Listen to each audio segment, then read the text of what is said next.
За одоо зөвмөр inferential statistics руу орж hypothesis-уудыг шалгаж хамаарлуудыг үзье.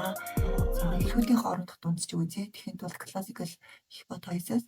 За тэгээд t-test. One sample гэдэг нь болохоор стандарт үзүүлэлттэй харьцуулах. За жишээлх юм бол өөрсдийнхөө үр дүнгийнхэн систолын даралтыг 120-тай харьцуулахад хэд байсан бэ гэдгийг үзье. За манай тохиолдолд нийт 40 хүн хамрагдсан. За тэгээд дундаж үзүүлэлт нь 131-тэй. Стандарт error нь 318-тай. Стандарт deviation нь 216-тай. За манай тохиолдолд тэр тамгалыг үгүйсгэж байна. Хэрвээ та бүхэн нэг тээлтэй репорт бичмээр бол зөвхөн энийг ашиглаарай. Манай тохиолдолд 120-тай тэнцүү биш гэдэг нь статистик үнэн магттай юм аа. Бид нэр тийг тамгалыг хязгаарлаа. Хэрвээ та бүхэн 2 тээлтэй тамгал бичих дуртай бол манай тохиолдолд 120-оос бага байгаагүй би утгах нь тийм. Харин 120-оос их гэдэг нь бол үнэн магттай байсан. Би утгах нь ийм гэж тайлбарлаж болно. Non sample гэхээр стандарттай харьцуулдаг байх нэ. За цөмөрөө тэгвэл BMI дээр үзье. За 25 гэж шалгач. За манай тохиолдолд 25-тай тэнцүү юу гэдэг тамгалыг үүсгэсэн чинь 25-аас илүү байна. За энэ дата сетийн хүмүүс нь биеийн жингийн индекс нь 25-аас тэнцүү биш үгүйсгэж байна. Тэгвэл 25-аас бага юм уу гэхээр үгүй, 25-аас их байх нэ. За та бүхэн энэ командыг анзаараад аваарай. За өөр зөмөрөө диастолын даралтан дээр харьцуулж үзье. T-test гэж чичээд юу үзэж байгаа вэ гэдгийг оруулж өгнө. За бичиж алдчихын оронд зөмөрөө шууд дропыг оруулчихна. За энийгээ зөмөрөө ir гэд үзье. За тэнгууд командны үр дүн адилхан байна. 40 хүн байсан. Дунд чинь 85.2-тай стандарт deviation-ы confidence interval-ны. За манай тохиолдолд их тамгалал эртээ тэнцүү гэж үзсэн чинь үгүйсгэгдсэн. За ингээд та бүхэн репортоо бичиж болно. Эсвэл 90-с бага гэдгийг нь үнэн магттай acceptable. Харин 90-с их гэдэг нь бол үгүйсгэгдсэн. За манай тохиолдолд one sample t-test хийж үзэхэд диастолын дарал нь 90-с бага байсан гэдэг дүгнэлт бичгэнэ. За цөмөрөө бүлгийн хооронд харьцуулж үзье. Сая бол бид нэр бүлэгтэй харьцуулаагүй лавлгай хэмжээтэй харьцуулсан. За бүлгийн хоорондох ялгааг нь шалгахын тулд summary classic hypothesis за t-test дундчуудыг хооронд харьцуулж байна. Төв group юм уу төв variable. За манай тохиолдолд төв group. За цөмөрөө биеийн жингийн индексийг нь гендерээр нь харьцуулъя.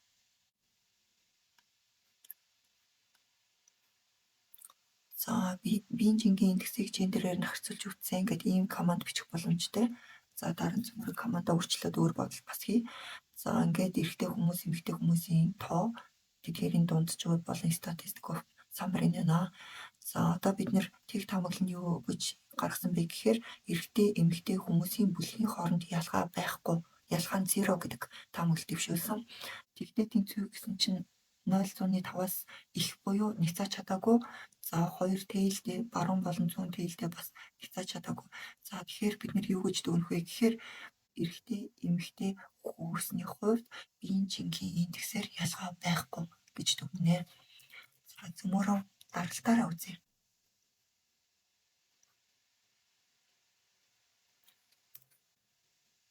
За мөн л дундаж систолын даралт нь хүүсний хувьд ач холбогдолтой ялгаа гарсангүй. За тэгвэл цөмөрөө арх уудаггүй хүмүүсийн даралтны ялгааг нь үзье.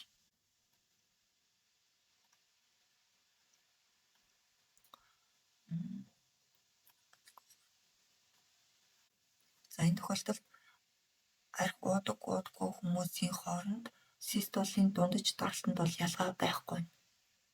За тэгвэл эмчилгээ хийхээс өмнөх дан систолын даралтыг үзье. За мөн ялгаа байхгүй байна.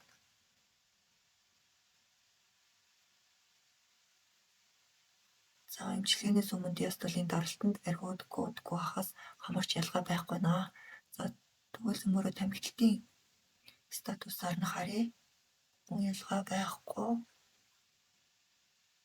ялгаа байхгүй нэ гэдэг нь үр дүнгүй байна гэсэн үг биш. Энэ ч гэсэн байхгүй нэ гэдэг үр дүн гэдэг бас санах хэрэгтэй. За тэгвэл биеийн жинхэнэ индекс болон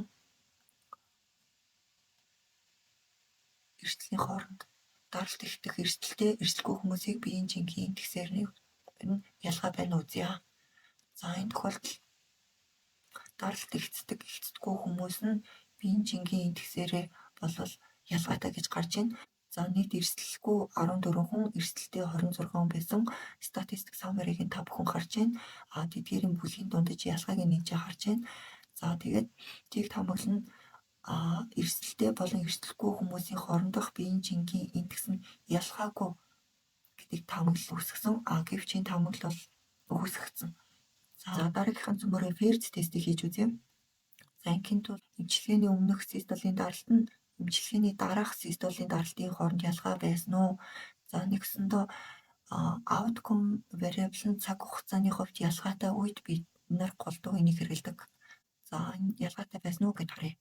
Бид нэр Ферц тестийг хийж үзэхэд эмчилгээний өмнөх систолын даралт нэг нь эмчилгээний дараах систолын даралт хоёртойгоо ялгаатай байна.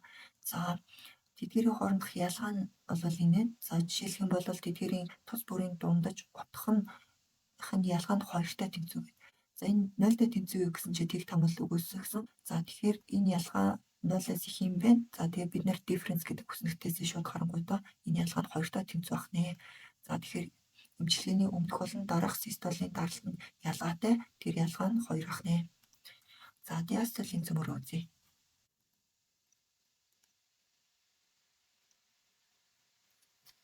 За диастолийн даралтны хувьд бол бид нар 155 гэдэг ялгаа хэмжсэн боловч тэр ялгаа нь статистикийн хувьд бол батлагдсангүй. За тэгэхээр энэ эмчилгээний улмаас систолын даралт урд юм байна. За одоо цөмөр олон бүлэгтэй тохиолдолд үзье. За үүний тулд анаво. За анаво.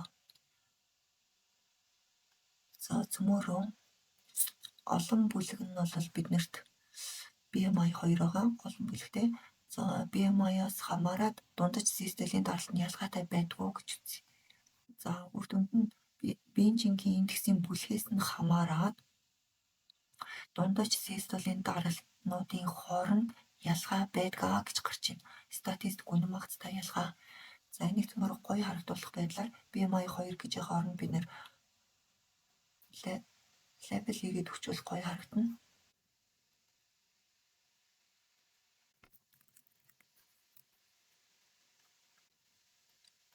За цөмөр тестээ дахиад хийгээд үзье.